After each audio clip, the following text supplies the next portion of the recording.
We're back on set for day 2 of producing, directing and delivering no less than 8 pieces of content, 3 different variations shot over 2 and I guess a half days for a major car launch in Europe.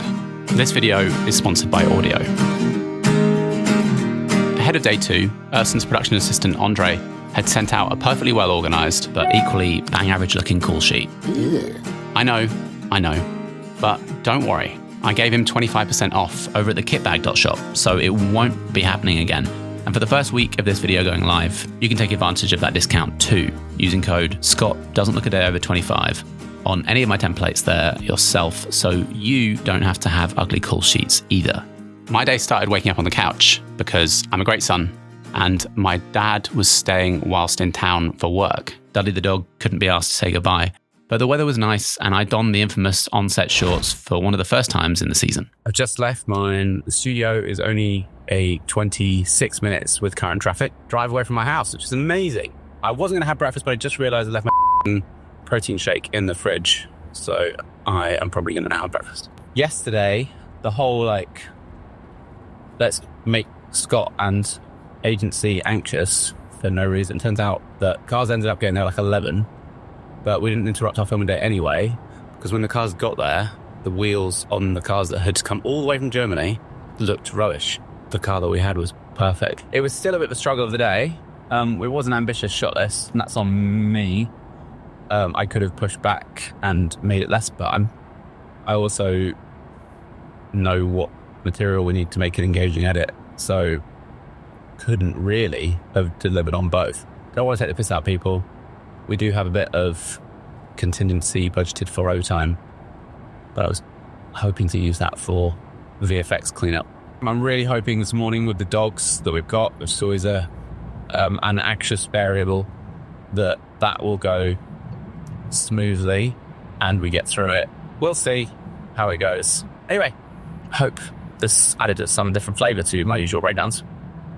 We were on camera at 8 a.m. shooting a few bits of tasty car B-roll whilst we waited for our talent to arrive. Our first on-camera talent were 2 influencer dogs named Hugo and Huxley, who were the best of boys. They weren't officially on until 9 a.m, but being the best of boys, they had arrived accompanied by their mother and manager as well ahead of their call time, as well as an on-set dog handler, who, in my opinion, wasn't really necessary for this job when we had 2 well-trained dogs accompanied by the person that had trained them, but supposedly some sort of legal necessity when having animals on set here in the UK. So we had a lovely lady who was a full-time qualified animal handler on set with us until after lunch, as the whole morning was dedicated to filming with just the doggos. And trained or not, sorry to say the obvious, but they're not human. And I knew that there would be an element of we'll get what we get with them, but had put together some very rough shot lists all the same. So we had some sort of structure to work from. Sexy dynamic shots were not going to be on the agenda for this, not with our time and not with our 4-legged talent. So we captured as much largely locked off and sometimes reactively with our zoom lens material of the dogs that we could. But this whole setup was as loose and fashion-esque in approach as I'm really comfortable with. No storyboard, no real script to speak of, just an idea of what we might capture and the product that we are trying to advertise. They were incredibly well behaved, and as I said, the best of boys, who responded very well to their mum. But even still, it still took a lot of trial, error, patience, and a lot of just trying to make it work to bring this all together in the edit. Whilst we flipped the car around again and set some fun lighting for party mode, the dogs got some offset business time and more than a few treats before we captured chaos and showed off the car's light show feature. On time, at 1 o'clock, we broke for another outside lunch in the sunshine.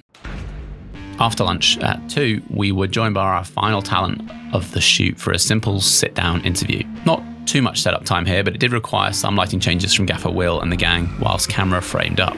Lucy, who was a journalist but also the on-camera interviewee, was an absolute dream. And then the race was on, starting a little after 3 to get the bare minimum of all of the rest of car-related B-roll we really needed. And that was still a lot. There was a whole other asset to film for the car's gestures, in which we used the agency producer's hands. Again, we're firing through this in a quantity over quality approach. With a grip on this day rather than our steady, the slider came out to play, along with this delicious DZO extract zoom probe, capturing a handful of sexy macro proborific shots like this, and this. On this occasion, with our art director's hand kindly stepping in to press some buttons. Callum and I crammed ourselves in with the camera for some macro shots of the screen that we were going to need for one of the assets as time pressed on. And an hour after we should have started packing down, we finally moved outside the car again to get the remaining few must-have B-roll shots of the car's exterior, this time either sliding or locked off. It's at moments like this, when the crunch is really on, that it seems not entirely uncommon, to me at least, that the grip, who's been sat around all day doing very little, is either outside, in the toilet, or getting a coffee. Classic. I knew we had contingency for up to at least 2 hours overtime. But I also knew that with every bit of overtime money that we ate, that left less for the post side of things. So it wasn't really contingency. Yes, Urson was right, we couldn't afford the AR. It just meant we could afford less cleanup. And ultimately, it probably meant that I was going to end up doing some editing work for free. The longest to pack down was always going to be lighting. So I spoke to producer Urson and got him to start wrapping any crew members we weren't going to need one by one. Hair and makeup and sound had already long gone. Then some of the runners. And then with just enough time to get out, all of about 45 minutes before they would be in overtime too, the camera team were off. And it was only going to have to be the lighting team and studio that we were going to need to pay overtime for. Phew. Waiting for the cards to finish backing up after I'd finished packing away all of my kit that I donated to the job, I waited until 3 minutes before we crossed into our second hour of overtime with the studio, whilst the DIT finished DITing. And then headed home feeling relieved to have, as per almost always, not have quite done the level of job I wanted to set out to do, but at least having managed to do the job, and the client had been happy throughout. And at the end of the day, I guess that's all that really matters. I lost Urson's help for post-production, but I'd already set out the budget for my favourite colourist, as well as putting feelers out for some help with a bit of cleanup and some subtle VFX on one of the shots. Although I knew with the amount of deliverables and things that we ideally needed doing, it was going to be tight to get everything done, both VFX and colour-wise. I had approached my two favourite freelance editors for this sort of thing, but they were both either on a long-form job or on holiday. So not really trusting all that many people to get this done in the time that we had budgeted, as a fair amount of it was work out in the edit type stuff. I set about editing it all myself, at least to begin with. I had already arranged with the DIT to start making selects whilst we were on set, but spent the first day finishing these selects, refining, starting to organise the different deliverables into their different timelines. Before I could get into any of the edits, I knew that the majority of them were going to be reliant on music to carry the pacing. I headed to the sponsor of today's video, Audio, to begin my search. Audio has a huge library of music and sound effects, and it's just become a whole lot easier to find exactly what you're looking for with the launch of Link Match 2.0. You can take a link from any non-subscription based platform, Vimeo, SoundCloud, TikTok, or even YouTube, that contains any of your favorite bangers, and just paste that link into the Link Match 2.0 search engine. You can even tell it the exact part of the song that you're trying to match, intro, chorus, whatever. The results will then highlight which segment of the suggested song is most similar to your reference, getting you what you need whilst wasting as little of your time as possible filtering through search results. Even if you don't plan on signing up today, you can try Link Match for free at audio.com/linkmatch to see for yourself what it can do. But if you do decide to sign up, make sure to use code PETER70 at checkout for a whopping 70% off your first year of an Audio Pro subscription on what is already one of the most affordable platforms out there. Thank you, Audio. Hurt my elbow, funny bone. Once I found my music, I'm then heading back to my initial selects and starting to structure the dialogue around the music as a starting point. And on this job, controversially for one with versions, I decided to build the hero edit for the majority of these in a 9x16 space, rather than in 16:9, as Instagram would be the primary output for most of these deliverables. So I figured I would put my most time and effort into working the edit so it was strongest for here and getting those versions signed off for the grade. On the shoot days, we'd shoot everything OpenGate on the Alexa 35, which works out at 3x2. So we could then later make it work across multiple formats. But also I had in mind that I would lean into a lot of split screen moments in the edit, as I wanted to keep this engaging. And it also allowed us to show more of the car and the action in a shorter, more social-friendly span of time. As agreed in our post timeline, I staggered delivery of the edits as I got through them, so the creatives could feedback ASAP. And I thought it might be helpful to share the first draft of one of the edits so you can get an idea of how the feedback process went. Wow, the color looks so good. Sharp and athletic. Flat flooring, get more space to play with when you're designing cars like this. Nice, comfortable seating position. Ooh, That's just moved. I've not seen that before. Right, let's see what we've got in the menu. Love that. We've got nap mode. It's like they spoke to me before they designed it, you know. Hi, Depop. What would you like to do? I'm hungry. Please select one of the following results. Number 1. I have planned a route for you. That's so good. So efficient. Open the boot. Okay. It's got a camera built in here. If I do hand gesture, hey, boom. And then we've got the 360 camera. Look at that, how reactive that is. It's so responsive thanks to that Qualcomm chipset in there. So that's the wrap for the Deepal SO7. Nap mode, enable. Or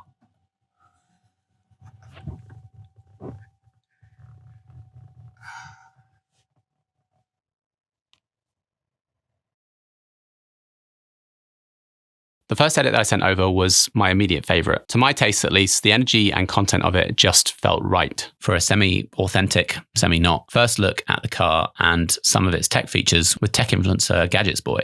When I sent over this edit, this is what my email looked like. I've sent a link to 2 edits along with 2 comments on cleanup and say extension. I also have made a note about keeping feedback collated, as there's nothing more annoying than contradictory notes coming in from different people in drips and drabs that ultimately end up wasting time. And we couldn't afford to be wasting time at this point. I've specifically not mentioned the music I picked for the edit. I didn't want to open this up for discussion unless someone brought it up, as music tastes are so wildly different. And this is another area where we can waste a lot of time when editing. what do we have underneath here? Wow, this is a Deepal SO7. The color looks so good. Sharp and athletic. Flat flooring, get more space to play with when you're designing cars like this. Nice, comfortable seating position. Ooh, that's just moved. I've not seen that before. Right, let's see what we've got in the menu. Love that. We've got nap mode. It's like they spoke to me before they designed it, you know. Hi, Depop. What would you like to do? I'm hungry. Please select one of the following results. Number 1. I have planned a route for you. That's so good. So efficient. Open the boot. Okay. It's got a camera built in here. If I do hand gesture, hey, boom. And then we've got the 360 camera. Look at that, how reactive that is. It's so responsive. Really nice in here, to be fair. So that's the wrap for the Deepal SO7. Nap mode, enable. Or make sure you follow Changan to see what's next, and you could even win a tech bundle. You can pause and read the feedback and comments for both videos I sent over here, but I'm just going to go into details on my favorite edit with Gadgets Boy. The amends here were less challenging. I felt like we had the most material to work with on this one, and the talent had arguably been the best talent on camera, as he is talent that reviews tech for a living. I implemented their request best I could and sent this updated edit over.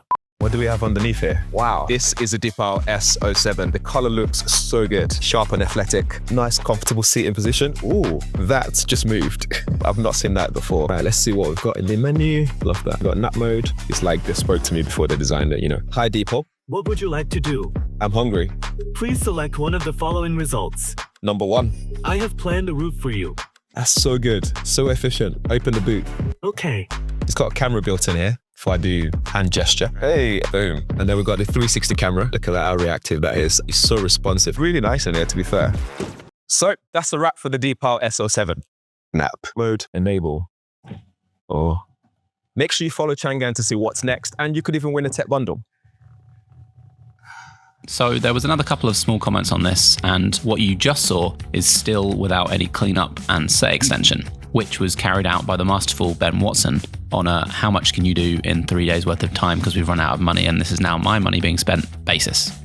The comparative results of which I'll let you see now whilst I'm talking, so you don't need to listen to this edit a 4th time.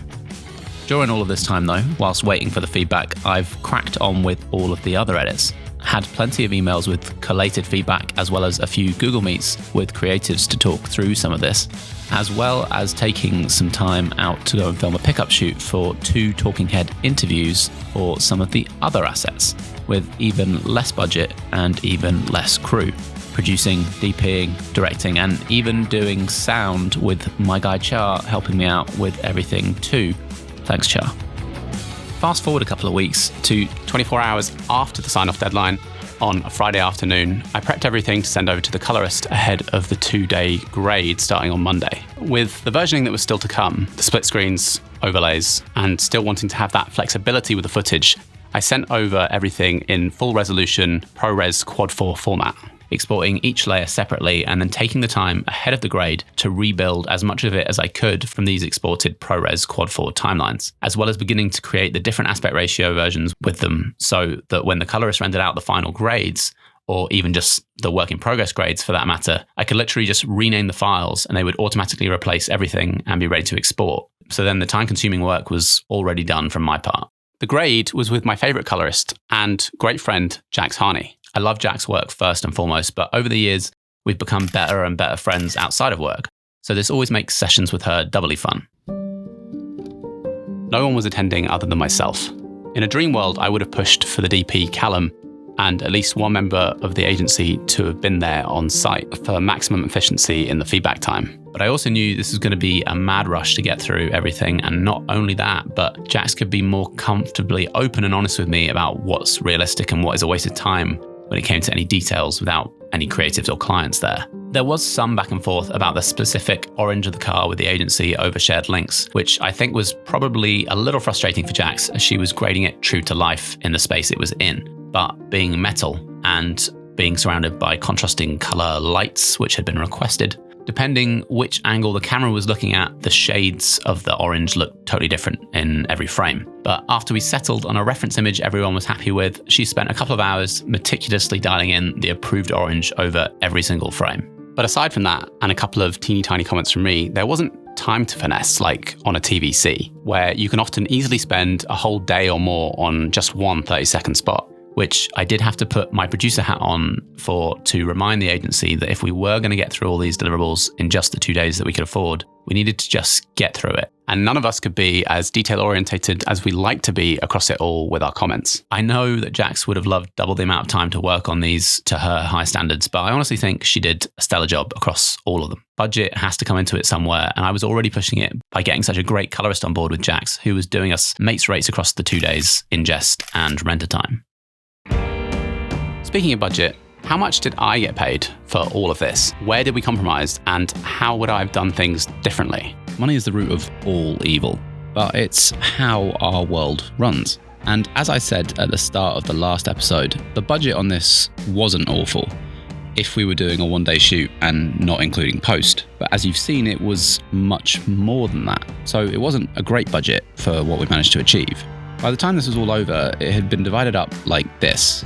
The location hire and rigging ate up 9% of the budget. A little annoying on reflection for me as I'm totting this up, as I wanted to shoot in a much bigger, cheaper and arguably overall better studio that would have only taken up 3% of the budget and saved us some money on the lighting rental cost. But that idea was poo-pooed by the agency because they thought it was too far for talent to travel as it was outside of London. 7% went on camera-related hire, 8.5% on lighting rental, 35% went on the crew, 2% went on feeding everyone, that's catering and crafty.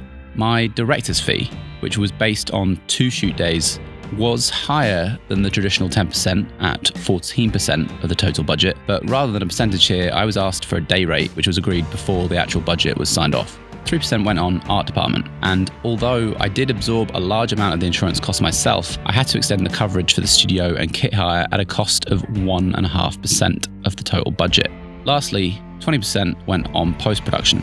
If the budget was triple the size, I would have loved to have shot this all over a whole week, allowing more time for setups and with talent. Had a second camera, had steady on multiple days, maybe even get Moco for a day, had more lighting to do everything we wanted to do, and get Will's custom silk. If you look at some of the footage, you can see of the seams and the silk. So I think I would get a custom 12x24 silk so it looks nice and clean. Get fully paid for my post time, get many more shots cleaned up, and spend longer on the grade for each deliverable. If I'd done this, air quotes, properly, and either done it with a production company or taken the production company markup myself, as it was running through my production company, we would have had to make a lot more compromises, as the whole budget would have been even more squeezed.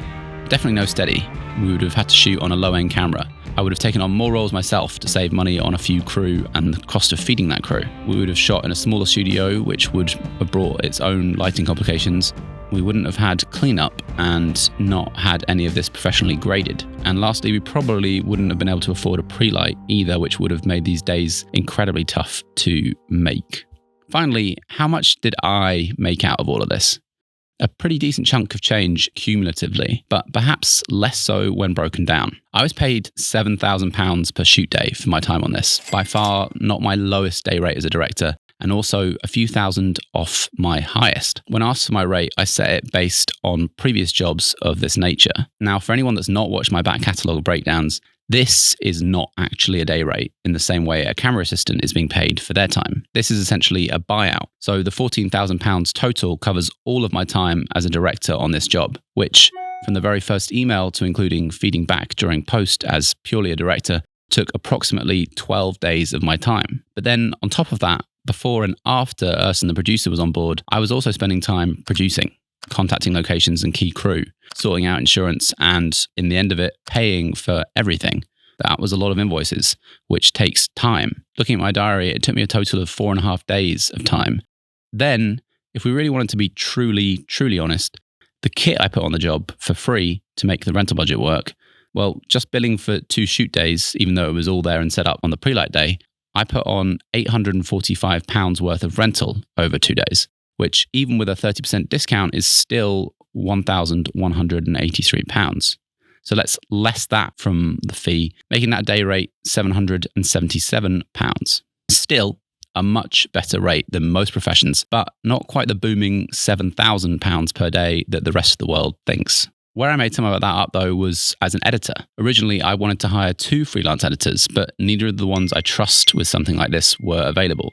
So I ended up doing 90% of the edits myself at a reduced edit rate of £550 per day, which netted me a little over 7k by the time this was all over. So a total of £21,150 ended up in my bank account at the end of all of this for my time and equipment. And just to add, before any non-self-employed people from outside the industry stumble into the comments section, that's before any corporation tax and personal tax hits me. It's a lot of money, yes, but it's never all that it seems. There was only one angry person in the comments on the last video about me taking away that 20% from a production company's markups, perhaps the owner of a production company yourself, I don't know. But I do see your point. Setting the expectations for future work is something I of course considered, but this was in essence a paid spec piece for me. I want car stuff on my reel, and I want it to look good. Now I have that. And making all the compromises we would have needed to make in order to give some business owner 20% of the budget for doing nothing but owning a business was not something I felt or feel bad about. I really enjoyed this job. Yes, it had its stresses like all jobs inevitably do, but I'm pleased with the outcome and the people I got to work with along the way.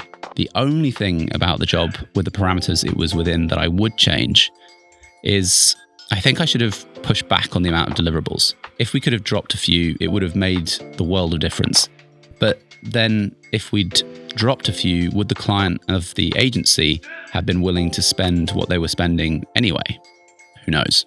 That's it on this lengthy 2-parter about how we made this content series for a car brand. If you missed part 1, you should definitely check it out here. If you found any of this educational, then please give the video a like below and make sure to subscribe for more semi-helpful tips and interesting insider industry knowledge.